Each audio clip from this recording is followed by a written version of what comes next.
let's test to see if you have sciatica. So if you've got pain in your glutes, traveling down the back of your leg, down into your calf, and it's real sharp, stabby pain, you may already start to think that you have sciatic pain.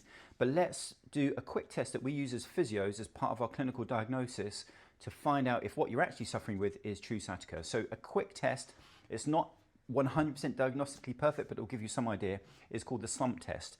So for that, you just need a chair.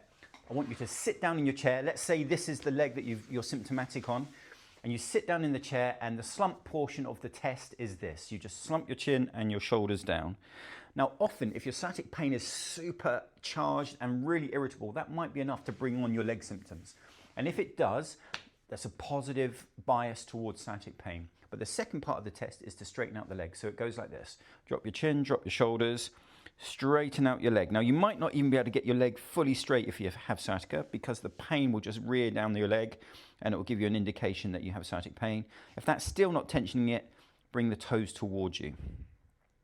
So that puts the whole nervous system on a big stretch, okay? And that, if you have sciatic pain, often that's enough to irritate the nerve, and it gives you a clinical picture that actually what you might be struggling with is sciatica. Now, we can use this test as a treatment as well. So we know that this is the tensioner, this brings on your pain. So we'll use this as a reverse, as an exercise to try and take some of the pressure off of the nerve. So we use this slump test. So this is how we do it. We look up at the ceiling to release the nerve, and then straighten your leg as much as you can, toes towards you. Then you drop your chin and bend the knee. And then you kick your head off again,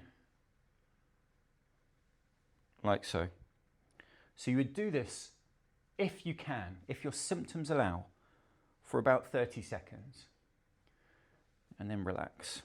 So that's the slump test version of the treatment for a sciatic glide. So you're not holding the position, okay? We don't want to stretch it. We want to mobilize it by doing these things. Mobilize, so everything's always moving here.